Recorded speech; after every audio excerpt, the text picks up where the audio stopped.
ምቀኝነት ለምን በቀላሉ ኢትዮጵያውያኖች ዘንድ ይመጣል? ተሰባስበው ይፈርሳሉ፣ ተነጋግረው ይበተናሉ። ምንም እኮ ዋጋ እኮ የለም። ምንም እኮ የለም። ለምን? የተስፋ ጠላት ልቡ ውስጥ አለ። ያ ደግሞ በወል እንድታስብ ሳይሆን በየግል ባህሪህ እንድታስብ የሚያገዝ ነው። ጠላትህ በተደበቀ በኩል ባለው ሴራ ላይ እድሉን አያገኝም። ምንም አያገኝም። አንተ ብቻ ጥሰው ትሄዳለህ። ይሄው አታዩም? የኛ ጉባኤ አከተመለት ብለው በጋዜጦች ሲጽፉ በመጽሔት ሲጽፉ ይሄው አለን እኮ። መንበርከክ ብቻ ነው። አይ ተስፋን የማይጠብቅ ትውልድ አሜተኛ ነው። በጣም አሜተኛ ነው። እንደ ልቡ ነው የሚያወራው። በተስፋ ውስጥ ስለሌለ አንደበቶቹ ሁሉ እንኳን ለቀጣዩ የበረከት ጉዞ ውስጥ የተመቻቹ አይደሉም። ህይወቱ ሐሜት ነው፣ ኑሮው ሐሜት ነው፣ ታሪኩም ሐሜት ነው። ከሐሜተኛ የተወለደ ታሪክ ጸሐፊ የሚጽፈው ያንኑ ሐሜቱን ነው የሚጽፈው። ስለዚህ በዚህ ጉዞ ውስጥ ታሪኩም ይምታታበታል። የመንደርተኛ ኑሮ ነው የሚኖረው። የመንደርተኛ ህይወት ነው የሚሆነው። የአካባቢያዊ ሁኔታ የሞት ዝም ብሎ ለድር የሚኖር አይነት ሰው ነው የሚሆነው። ዝም ብሎ የተግበሰበሰ ነው የሚሆነው እና ክርስቶስ ሲወለድ ራእይን አልጠበቁምና ካህናቱ ትንቢቱን ብቻ ነው ያዟት። መያዛቸው መልካም ሆኖ ራእያቸውን መጠበቅ ነበረባቸው። ዛሬ ብዙዎች ራእያቸውን ስለማይጠብቁ የአስማቱን ዓለም የመተቱን ዓለም እንደ እድገትና እንደ በረከት አድርገው ይቆጥሩታል። የእድገት ኃይል ነው፣ የመኖሪያ ኃይል ነው ብለው እንደዛ ይቆጥሩታል። መናፍስትን ገበያ የሚከፍቱ ገበያ የሚዘጉ በማድረግም በአኗኗር ውስጥ የክፉ መንፈስ ወንጀል በመላእክት ዘንድ የሚያስቀየምና በመላእክት ዘንድ የሚያናድድ በሰማያዊ ኃይላት ዘንድ የሚያሳዘን ሥራ በዚህ በመናፍስት ዓለም ውስጥ ይኖራል። እንዲህ አይነት ኑሮ እንዲጀምሩ ያደርጋቸዋል። ታዲያ ያ የእስራኤል መስፍን ራእይን ለጠበቁት ሁሉ ጠባቂያቸው ነው። ለጠበቁት ጠባቂያቸው ነው። እርሱን ለጠበቁት ኃይላቸው ነው እና የእስራኤል ካህናት የተስፋውን ኃይል አልጠበቁም። ትንቢቱን ያውቃሉ አልኳችሁ። ጥሩ ተናግረዋል። ጥሩ መናገር ብቻውን የእግዚአብሔርን ክብርና ጸጋ የሚያጎናጽፍ አይደለም። ጥሩ አድርገው ማውራት፣ ጥሩ አድርገው መስበክ፣ ጥሩ አድርገው ማስተማር በቂውን መንፈሳዊ ሕይወታችን ላይ መንፈሳዊ ሞገስና ጸጋ ሊሰጥ አይችልም። ዜና ነው የሚሆነው ማለት ነው። ዜና እንዳይሆን የምንጠብቀው መጠበቅ አለብን። ከዛ በኋላ ደግሞ እርሱ ይጠብቃል። ለምሳሌ ሰብአ ሰገል እርሱን ጠብቀው በኮከቡ እየተመሩ ነው አይደል የሄዱት? ሰገዱ። ከሰገዱ በኋላ ደግሞ ተራውን ክርስቶስ ይጠብቃቸው ነበር። ወደ ሰብአ ሰገል ወደ ሄሮድስ እንዳይመለሱ በሌላ መንገድ እንዲሄዱ በሕልም ተረድተው ከሄሮድስ ሳይደርሱ ወደ ሀገራቸው ገቡ። ሌላ መንገድ የነገራቸው፣ ሌላ መንገድ ያሳወቃቸው መንበርከክንና አምልኮትን መጀመራቸው ነው። እግዚአብሔር ስሙ የተመሰገነ ይሁን። አምልኮትን ካልጀመር ማንኛውም ክርስቲያን አምልኮትን ካልጀመር ማንኛውም ክርስቲያን መንፈሳዊውም አገልጋዩም ይሄንን ዘመን ለማለፍ ሌላ መንገድ የለውም፣ ሌላ ጊዜ የለውም። ስለዚህ በቀጥታ ከጊዜው ጋር ነው የሚጋፈጠው። በዚህ ጊዜ ደግሞ ምን ይሆናል? ከጊዜው ጋር ስትጋፈጥ ጊዜው ይታገልሃል። ከሰው ጋር ስትጋፈጥ ሰው ይታገልሃል። ከመንፈስ ጋር ስትጋፈጥ መንፈስም ይታገልሃል። ስለዚህ በሶስት ጦርነት ውስጥ ታልፋለህ ማለት ነው።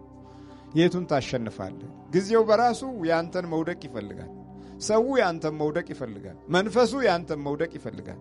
የቱን ነው የምታልፈው? ውስጥ የሚገርመው እኮ ይሄ ነው። ሶስቱንም ውጊያዎች ለማለፍ በመጀመሪያ ደረጃ የምንጠብቀውን መለየት አለብን። የምንጠብቀውን ስላለየን ችግር ነው እና የእስራኤል ካህናት መጠበቅን ሳይሆን መናገርን በማስቀደማቸው ብቻ የመገለጡን ኃይልና ምስጢር ሊረዱም ሊያውቁትም አልቻሉም። ሌላው ራእያቸውን የማይጠብቁ ጊዜውንና ዘመኑን ነው የሚመስሉት። የእግዚአብሔርን ራእይ፣ መንፈሳዊውን ተስፋ፣ በክርስቲያናዊ በረከት ውስጥ ያለውን ኃይል የማይጠብቁ ዘመኑን ጊዜውን ይመስላሉ።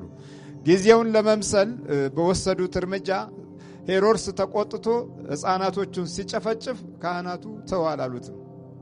ምን እያረክ ነው አላሉትም። ትንቢቱን ተናገሩ። ግን እውነተኛ የሆነ ፍርድና ኃይል ጥፋት ሲመጣ ዝም ምን ያሉት። ምናልባት ተባባሪዎችም ሳይሆኑ አይቀሩም። ዝም ማለት የዛ ክፍል አባል ነው እና ጊዜው ላይ ያለውን ነገር መሰሉት። በቃ ተስማሙበት። በጉዳዩ ላይ አንድም አይነት ድምፅ አልሰጡም። ሰብአ ሰገል በሌላ መንገድ ሄደው አገራቸውን ሲያገኙ እነርሱ በዛ በደም ጎርፍ ከተማ ውስጥ ጊዜው መስለው ኖሩ። ከዛም በላይ ደግሞ ትውልዳቸውንም አጡት። በዘመናቸው የተወለዱትን ልጆች ያሏቸውን ትውልዶች አጡት። እንዲህ ነው ራእይ የሌለው ትውልድ፣ ራእይ የሌለው ቤተሰብ፣ ራእይ የሌለው አገልጋይ ትውልዱን ሲያጣ ምንም የተጎዳ አይመስለውም። ዛሬ የትውልድን ማጣት ችግር አለብን። ይሄው አመለኛው ሱሰኛ ትውልድ አይደል ያለው። አባቶቹ በብዛት ደከሙ፣ ልጆች በብዛት ተኙ። ስለዚህ አመለኞችና ሱሰኞች የመሆን እድልን አፈራ እና አባትየው ቁጭ ብሎ በብዙ ነገር ይጎዳል። አንደኛ በባህሪያቸው ይጎዳል፣ ሁለተኛ በማሳደጉ ይጎዳል፣ ሶስተኛ በማሰብ ይጎዳል።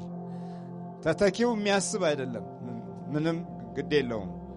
እና እንዲህ ነው ራእይ የሌለው የእግዚአብሔር መገለጥ የመጠበቅ ኃይል የሌለው ትውልድ፣ ጊዜውን የሚመስል ትውልድ እንደዚሁ ዝም ብሎ እየበላ ይኖራል፣ እየጠጣ ይኖራል እና የሚያስተላልፈው ምንም ነገር የለም። በመሆኑም በሄሮድስ ዘመን ትውልድ ሲያልቅ ዝም አሉ። ክርስቶስ ግን ወደ ግብፅ ተሰደደ። መወለዱ ስደትን አመጣ። የደግ መወለድ መከራን እንዲጨምር አደረገ። እስራኤልን የሚጠብቀው መስፍን በመከራ ውስጥ አደገ፣ በስደት ውስጥ በችግር ውስጥ አደገ። ፈጣሪ ሆኖ ሳለ ስለ ሰው በመሆን እድል ውስጥ ያየው መከራ ምን ከዚህ በለጠ? ዓለምን ሲፈጥር ያልተቸገረው ሰው በመሆን ተቸገረ። ይሄኛ ነገር እኮ እንደዚህ ነው። ሰው መሆን አስቸጋሪ የሆነበት ጊዜ ነው እና ለዚህ ሁሉ ትልቁ ነገር ተስፋን የመጠበቅ ኃይል መጥፋት ነው። ተስፋን የመጠበቅ መንፈሳዊ ጉዞ ማጣት ነው። ተስፋን የመጠበቅ እድል ከሰዎች ሲጠፋ ውሸት በጣም ይለመዳል። ስለ ተስፋ የምንኖርበት አቅም ሲሰበር ስለ ክፉ እንኖራለን፣ ስለ ራሳችን እንኖራለን። ስለ ሌላው መኖር ያቃተው ደግሞ ስለ ራሱም ቢሆን ማሸነፍ አይችልም።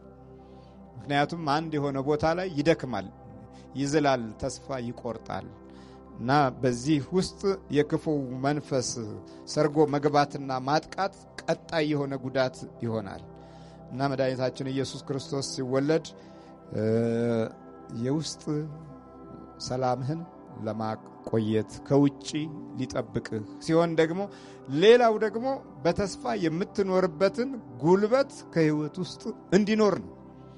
የተስፋ ጉልበት ብዙ ነገሮችን ይከላከላል። ያ የተስፋ ጉልበት የሚባሉት ደግሞ ምንድናቸው? እነዚህ የተስፋ ጉልበቶች ነገን እንደምታሸንፈው የእግዚአብሔር ኃይል ካንተ ጋር ይሆናል። ነገን ማሸነፍ በራሱ ትልቅ ነገር ነው። መድኃኒታችን ኢየሱስ ክርስቶስ ሲናገር ለነገ አትጨነቁ፣ ለነገ ክፋቱ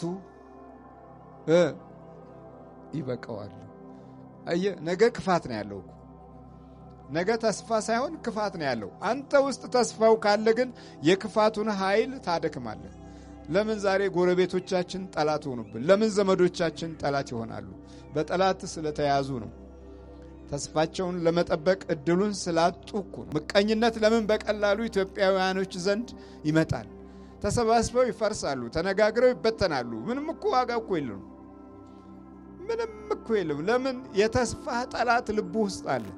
ያ ደግሞ በወል እንድታስብ ሳይሆን በየግል ባህሪህ እንድታስብ የሚያገዝ ነው። ሰብአ ሰገል ኢትዮጵያዊን ጨምሮ ወደ ክርስቶስ ጋር ሲሄዱ አንድ ጋር ያሰቡት ነገር ቢኖር እንሰግድለታለን ነው። በቃ ከዛ በኋላ ሌላው ጉዳይ የሱ ጉዳይ ነው፣ የእግዚአብሔር ጉዳይ ነው። የእግዚአብሔር ጉዳይ ነው ብለህ የምትኖረው ኑሮ ላይ ነው ኃይል ያለው። የኔ ጉዳይ ነው ብለህ ሁሉ ጊዜ ባለ ጉዳይ ነህ፣ አያልቅም ጉዳዩ። በቃ ምንም የሚያልቅ ጉዳይ የለም። የእግዚአብሔር ብቻ የሱ ነው ማለት የምትችለው መስገድህን በሱ ላይ ስትል እሱ ላንተ ያለውን መንገድ ማሸነፊያውንና መሄጃውን ማምለጫውን ሁሉ ይነግርሃል። አለው ብዙ መንገድ። ወይ በቀኝ ትሄዳለህ፣ ወይ በግራ በኩል ታልፈህ ትሄዳለህ፣ ወይ በመሃል ሰንጥቀህ ትሄዳለህ። ጠላትህ በተደበቀ በኩል ባለው ሴራ ላይ እድሉን አያገኝም፣ ምንም አያገኝም። አንተ ብቻ ጥሰው ትሄዳለህ። ይሄው አታዩም? የኛ ጉባኤ አከተመለት ብለው በጋዜጦች ሲጽፉ በመጽሔት ሲጽፉ ይሄው አለን እኮ። መንበርከክ ብቻ ነው። ይሄው አለን አይደለን?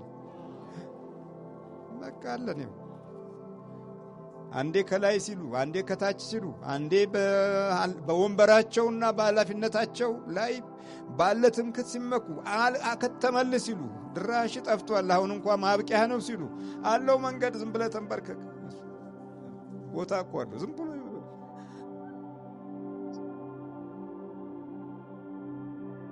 መንገዱን እንድናውቅ የሚያግዘን ደግሞ ልደቱ ነው። ልደቱ እኮ ወደ ሄሮድስ እንዳይመለሱ በሌላ መንገድ እንዲሄዱ በህልም ነገራቸው። ሌላ መንገድ የት አለ መንገዱ አላሉ። አይተውታል። ያየነው በህልማችን በዚህ ነው፣ በዚህ እንሄዳሉ። በክብር ደረጃማ ሄሮድስ ተቀብሏቸዋል እኮ። ንጉሱ ነው የተቀበላቸው። ግን አልሆነም። የተቀበላቸው ለማጥፋት ነው። የተቀበላቸው እነርሱን አካሄዳቸውን ለማበላሸት ነው፣ እነሱን ለማስቀረት ነው። ስለዚህ የኛ መስፍን ከውስጥም ከውጭም ይጠብቃል። ከውስጥ ሲጠብቅህ ከነፍስህ ላይ ያለውን አደጋ ይከላከልልሃል። ይሄ ሌሊትም ይረብሽህን፣ ወደ ውድቀት የሚመራህን፣ በረከት እንድታጣ የሚያደርግህን፣ ገንዘብህን የት በኩል ሊያባክን እንደተዘጋጀ መንፈሱ ያለውን ክፉ አካሄድ ዝም በል ሲለው ከአንተ ጋር ሆኖ አያስብም። እየሰማችሁ ነው? እናንተ ውስጥ ሆኖ ይህንን እንዳያስብ ዝም በል ይለዋል። የውስጥ መስፍን ማለት ኢየሱስ ክርስቶስ ነው። የውስጠኛው ክፍል መስፍናችን ነው። ይሄ የውጭኛው ነገስታት ከሌባ ከግልጽ ተደባዳቢ ከቀማኛ ይጠብቀሃል። ይሄ ያንተ ወገን ነው። ያኛው ወገናችን ግን በእውነት ከውስጥ የሚጠብቅ ንጉሥ ነው። ይህንን የውስጥ ንጉሥ ማንኛውም ነገስታት አላገኙትም። ሞክረዋል፣ ብዙ ግን አልደረሱበትም። በውስጥ ላይ መንገስ ፈልገዋል፣ ግን አልቻሉም። አይችሉም። እንችላለን ቢሉም አይችሉም። ምንድን ነው የሚለው? ስጋን የሚገሉትን ነፍስን ግን መግደል የማይቻላቸውን አትፍሩ ብሏል። እንግዲህ ከውስጥ ያለው ኃይል ላይ ያለው መስፍን እሱ ነው። እሱ ከውስጥ ጠብቆ ሌላው ከውጭ ደግሞ ያሳያል። ለአብርሃም እኔ የማየውን ተመልከት አለው። ከዛ በኋላ የአብርሃም አይን እግዚአብሔር ነበረ። እግዚአብሔር ባየው አይን አየ፣ ዘሩ ተባረከለት። ሎጥ በራሱ አይን አየ፣ ሰዶም አገር ሄዶ ንብረቱም ገንዘቡም ሀብቱም ትውልዱም ተቃጠለ። አየ እንግዲህ ይሄንን በፍልስፍና ውሰደው። አንተ በፍልስፍና ኖራለሁ ብለህ የኖርኩባቸው ዘመናቶችና ለትምህርት የዋልካቸው ጊዜያቶች በሙሉ ምን እንደሆኑ አስብ እስቲ። ከእውቀት አንጻር የቱ ጋር ነው በተሻለ መልኩ ድል ተጎናጽፍ ያለሁ እና ባለሁበት ሁኔታ ላይ የበረከት ሰው ነኝ የምትል ካለ እዚህ በጣም እድለኛ ነህ ማለት ነው። ግን የለም፣ የሆነ ቦታ ላይ ጠፍቶሃል። የተማርከውም ጠፍቶሃል፣ ቦታውም ጠፍቶሃል፣ እድልህም ጠፍቶሃል፣ ቢሮህም ጠፍቶሃል። ያልጠፋ ነገር የለም። ገንዘብም ጠፍቶሃል፣ ጉልበትም ጠፍቶሃል። ሁሉም ነገር ላይ ተቃጥለህበት ልክ የሆነው እንደ ሰዶም ሀገር ነው። እንደዛ እኮ ነው የሆነው። በራሱ አይን ሎጥ ያየበትን መንገድ ስታይ የሆነ ቦታ ላይ በቃ ሁሉም ታሪክ ቆሟል። የአብርሃም ግን እግዚአብሔር ባየው አይን አየ።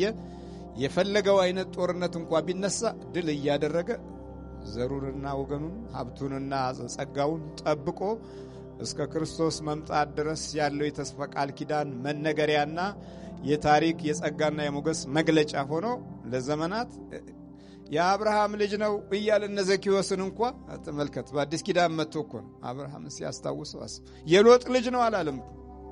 የሎጥ ሚስት ተመልከቱ ነው ያለው። እንደውም ለምን እዛ ከሰዶም ሀገር መወለድ በራሱ ትልቅ አደጋ ነበረውና እግዚአብሔር ያየውን ማየት በራሱ ትልቅ ክብር ነው። ልክ ክርስቲያናዊ ሕይወትህ የሚለወጠው አንተ የምታየውን ማየት ሳይሆን እግዚአብሔር የሚያየው ማየት እድል እንድታገኝ በር የከፈተልን የሰብአ ሰገል አምልኮት ነው። እግዚአብሔር ከሁላችን ጋር ይሁን።